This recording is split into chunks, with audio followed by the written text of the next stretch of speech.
हर आदमी को रोशन करते, दुनिया में आने वाले हर आदमी को, जो आने वाला है, जो आ चुका है, उसके बारे में वो बयान करते हैं कि ये नूर उनको रोशन करता है।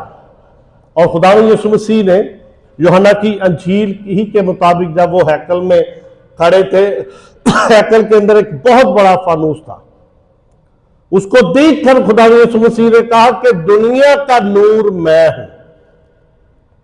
यहां पे तो नबी कह रहा है ना, यूहन्ना नबी ये बात बयान कर रहा है कि वो खुद तो नूरदार था, लेकिन नूर की गवाही देने के लिए आया था। और खुदावंद यीशु मसीह ने खुद कहा कि मैं दुनिया का नूर हूं। और फिर उसने जब यहां पे इस आयत के मुताबिक, 9वीं आयत के मुताबिक, हकीकी नूर वो था जो दुनिया में आने वाले हर एक आदमी को रोशन करता है। और फिर खुदावंद यीशु मसीह मत्ती की अंजील के 5वें बाब के मुताबिक उसने कहा कि तुम दुनिया का नूर हो, जो यहां पे बयान कर रहा है। क्योंकि वो खुद नूर था और उसने अपने ईमानदार लोगों को, जो उस पर ईमान रखते हैं, उनको कहा कि तुम दुनिया के नूर हो। और नूर तारीकी में चमकता है। कैसे चमकेगा जी नूर? अब खुदावंद यीशु मसीह की जिंदगी के बारे में जब हम देखते हैं, वो अपने गाली देने वालों को गाली नहीं देता था, वो अपने सताने वालों को नहीं सताता था। अब आप इनको माफ कर, क्योंकि ये नहीं जानते कि क्या करते हैं। जब उस पर सियासत हो रही थी, जब उसे मारा जा रहा था, जब उसको बेइज्जत किया जा रहा था, लेकिन उस हालत में भी वो कहता है कि बाप इनको माफ कर, अपने सताने वालों के लिए। अब खुदावंद यीशु मसीह ने जब कहा कि तुम दुनिया का नूर हो, तुम्हारे नेक कामों को देखकर तुम्हारे आसमानी बाप की लोग तमजीद करें। ये है नूर, नेक काम। नेक काम क्या है? गुस्सा ना कर। जो खुदावंद यीशु मसीह ने कहा गुस्सा ना कर, लेकिन हमारा तो गुस्सा नाक में धरा होता है। खुदावंद यीशु मसीह ने कहा कि झूठी गवाही ना दो। ये सारी वो बातें, अगर कोई तेरे एक गाल पे तमाचा मारे तो दूसरा भी उसकी तरफ फेर दे। अपने दुश्मनों के लिए क्या करो जी? दुआ करो। तुम दुनिया का नूर हो। अब यूहन्ना नबी जो है, जिसको भेजा गया कि जाकर गवाही दे कि हकीकी नूर दुनिया के अंदर आने वाला है, जो लोगों को रोशन करेगा, जो जिंदगियों को रोशन करेगा, जो खानदानों को रोशन करेगा। और जब हम उस पर ईमान ले आते हैं, तो फिर हमें अपने कामों को दुरुस्त करने की जरूरत है। और खुदावंद यीशु मसीह ने कहा कि जो शहर पहाड़ पर बसा है वो छुप नहीं सकता। जो शहर पहाड़ पर बसा है, उसके बारे में खुदावंद यीशु मसीह ने मिसाल दी कि जब दुनिया के अंदर, ये दुनिया जिसमें हम रहते हैं, ये तारीकी की दुनिया है। इब्लीस इसमें हुक्मरान है। उसने खुदावंद यीशु मसीह के साथ टक्कर ली कि अगर तू मुझे सिजदा करे तो मैं ये सारी शानो शौकत तुझे दे दूंगा। दुनिया की रंगीनियां है यहां पे। इब्लीस इंसान को गुमराह करता है इस दुनिया के अंदर। और ये दुनिया है बेचैनी की दुनिया, अफरा तफरी की दुनिया। पैदाइश की किताब के मुताबिक जब कायन ने हाबिल को कत्ल किया, तो खुदा ने कहा कि तेरा भाई कहां है?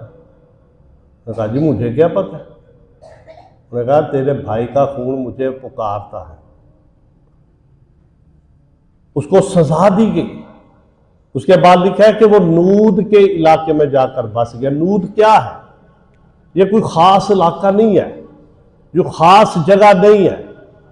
ये अब्रानी जुबान का लफ्ज है नूद, जिसका मतलब है अफरा तफरी, बेचैनी, और ये पूरी दुनिया जो है ये बेचैनी की दुनिया है। और दुनिया, इस दुनिया के अंदर हर इंसान परेशानी की हालत में, लेकिन वो सारी परेशानियों का हल खुदावंद यीशु मसीह के पास है। खुदावंद यीशु मसीह के आने से पहले जब हम तारीख को पढ़ते हैं, खुदावंद यीशु मसीह जुबान बोलते थे, अरामी जुबान। इसको आम किया गया दुनिया के अंदर। अब देखें कि कई लफ्ज़ हैं अंजील के अंदर, जिसमें एक लफ्ज़ है तलीता कूमे। ये अरामी जुबान का लफ्ज़ है। लड़की, मैं तुझे कहता हूं उठ। ये जुबान थी जो खुदावंद यीशु मसीह बोलते थे, और ये जुबान राज की गई। और फिर हालात ऐसे संगीन थे, महंगाई जोरों पर थी। खुदावंद यीशु मसीह की आमद से पहले दुनिया के अंदर जब हर शख्स परेशान था रोमी हुकूमत से, जिस तरह आज के मौजूदा दौर में हम देखते हैं कि किस कदर महंगाई है, और लोग चाहते थे कि कोई ऐसा बादशाह दुनिया के अंदर आए जो हमें इन तमाम परेशानियों से रहाई दे। और फिर तीसरे नंबर पर सड़कें बनाई गई जिन पर चलकर खुदावंद यीशु मसीह ने मुनादी करनी थी। और यशायाह नबी का सहीफा जब हम 40वां बाब पढ़ते हैं तो वहां पे हमें हिजकिय्याह बादशाह का बयान मिलता है। खुदा ने जब उसे बीमार था तो शिफा दी, तो उसका पता लेने के लिए बाबल से लोग आए। मरूतक बादशाह बलदान जो था, मरूतक बलदान, लोगों को उसने भेजा, तहाइफ देकर भेजा। और इसी गुमंड में आकर उसने अपने मुल्क के सारे जो खजाने थे, जो हैकल के बर्तन थे, सब कुछ उनको दिखा दिया। यही हाल आज भी है कि जब कोई बाहर से कोई शख्स आ जाता है तो उनको वहां पे बिठाया जाता है जहां पे उनको बिठाना नहीं चाहिए, जो पाक जगह है। लेकिन जब ये अमल उसने किया तो फिर यशायाह नबी को खुदा ने भेजा, और यशायाह नबी को कहा कि जो कुछ तूने दिखाया है ये सब कुछ बाबल के मुल्क में जाएगा। और सुन, तेरी औलाद में से ख्वाजा सरा पैदा होंगे, हिजड़े। ये उसको सजा दी गई हिजकिय्याह बादशाह को, और उसने कहा लोग परेशान हो गए। ये सजा सुनकर फिर तसल्ली का पैगाम दिया गया, तसल्ली दो तुम मेरे लोगों को, तसल्ली दो। बियाबान में पुकारने वाले की आवाज यशायाह नबी के सहीफे के अंदर बयान किया गया है, बियाबान में पुकारने वाले की आवाज। और यहां पे लिखा है पुकारने वाले की आवाज, बियाबान में खुदावंद की राह दुरुस्त करो, सहरा में हमारे खुदा के लिए शाहरा हमवार करो। हर एक नशेब ऊंचा किया जाए, और हर एक पहाड़ और टीला पस्त किया जाए, और हर एक टेढ़ी चीज सीधी, और हर एक नाहमवार जगह हमवार की जाए, और खुदावंद का जलाल आश्कारा होगा। और ये पेशिन गोई खुदा के जिंदा मुकद्दस पाक कलाम में जब रोमी हुकूमत को खुदा ने इस्तेमाल किया, पुख्ता सड़कें बनाई गई जिन पर खुदावंद यीशु मसीह ने चलकर मुनादी कर दी थी। और उससे पहले यशायाह नबी बयान करता है कि एक नबी को भेजा गया, जिसके बारे में यूहन्ना रसूल कहता है एक आदमी यूहन्ना नाम मौजूद हुआ जो खुदा की तरफ से भेजा गया था। यह गवाही के लिए आया था कि नूर की गवाही दे, ताकि सब उसके वसीला से ईमान लाए। वो खुद तो नूर ना था, मगर नूर की गवाही देने को आया था। हकीकी नूर जो हर एक आदमी को रोशन करता है, दुनिया में आने को था।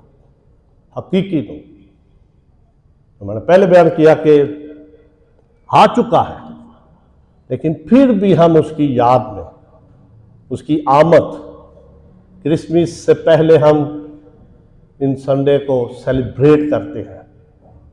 और उसकी हजूरी, जब उसने कहा कि जहां मेरे नाम से 2 या 3 इकट्ठे होंगे मैं वहां पे मौजूद होगा, उसकी हजूरी यहाँ पे है। उसने कहा थके मांदे बोझ से दबे हुए लोगों सब मेरे पास आओ, मैं तुम्हें आराम दूंगा। ये दुनिया जो तारीखी की दुनिया है, जब हम अपने आप को उसके सुपुर्द कर देते हैं तो वो हमें संभालता है। खुदा हमें बड़ी बरकत दे। हम दुआ करेंगे और मैं मुमताज इस दुआ में रहूँगा।